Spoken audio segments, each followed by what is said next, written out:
بسم الله الرحمن الرحیم. ټول مخکې خو موږ ستاسو ډېره زیاته شکریه ادا کوو، تاسو زموږ مهربانه او خاص کر په رمضان کې راغلي اکرام مو نشو کولی او الله دې ستاسو ډېر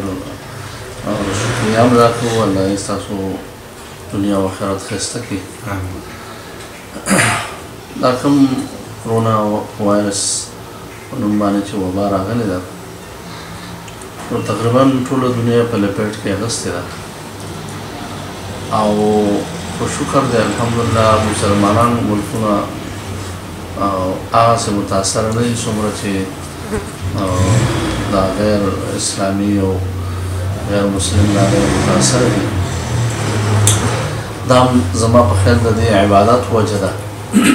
چې دا اودس کوي او لمونځونه کوي او دویمه وجه پکې دا ده چې دا الله پاک کومه پاک خوراک موږ دپاره دا کړی دی او حلال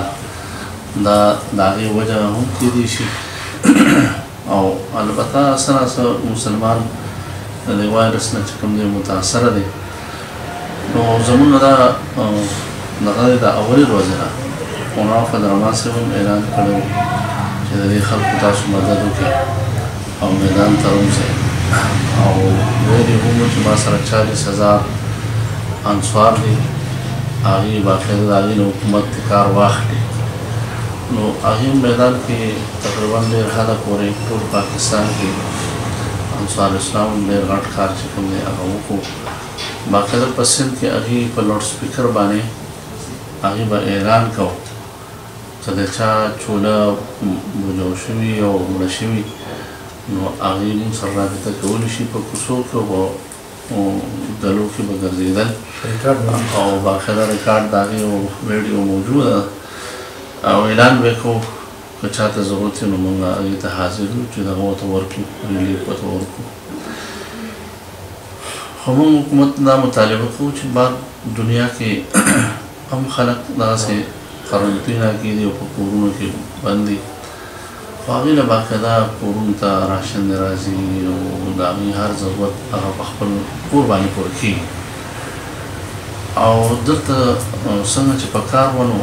هغسې ونه شوه اگر چې حکومت هم کوشش کړي او څه 12,000 روپۍ د ورکولو دغه کړی دی او نورو پارټو هم ټول کړي او جمعیت علما اسلام پکې الحمدلله موږ هم دلته خپل وس مطابق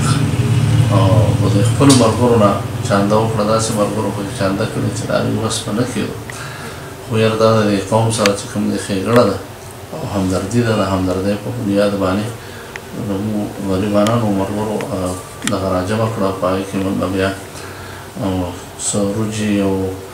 دال وغیره او چیني چیني دا را برابر کړه او هغه هم چې کوم دی دغه ته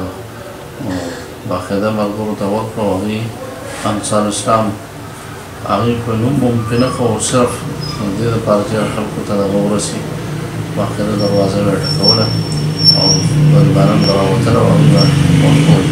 د هغې نه مخکې موږ یو لیست باقاعده تیار کړو د غریبانانو بلکې زموږ سره حکومتي کسانو زموږ د جمعیت علما اسلام د ملګرو سره رابطه وکړئ د غریبانانو لیست تاسو را داخلې موږ ته راکړئ. الحمدلله داسې طریقې سره بنیادي کار موږ دلته د غریبانانو دپاره چې یو غریب به نه پاتې شوي انشاءالله او څومره چې زموږ وس و هغه مو کړی دی بلکې د ټول تحصیل کې تقریبا ډېر حده پورې چې کوم دی دا کړی. د دې نه علاوه زموږ ملګرو اپنې ممدد آپ او لنګر یې وچلولې زموږ دلته مولانا امین الحق صاحب د دې کونسل شیرګړ امیر دی په قطبګړ کې زموږ ملګري دي هغې باقاعده دغه وچلولې او داسې ځای په ځای باندې انفرادي په طور باندې او دوست محمد صاحب څنګه تاسو وایي زموږ د پریس کلب د هغه دی چیرمین هم پاتې شوی دی هغې باقاعده چې ډېر غټ تعداد باندې د غریبانانو ته چې کوم دی پیکجونه ورکړه بیا ما ته مو وایي چېرې که داسې څوک غریبانان وي نو هغه ما ته راولېږه زه به دغه خو ختم دي البته نغد پیسو په شکل کې بوله زه دغه ورکړه نو ما هم ډېر کسان هغې ته واستول او د نغد پیسو په شکل کې هغې پکې خپل هم ډېر غټ دغه وکړو او د نورو خلکو نه چې صدقه کړي نو د غریبانو باندې ټول باندې تقسیم وکړه. او ستاسو ډېر زیات شکریا ادا کړئ. الله خوشحاله آباد لره.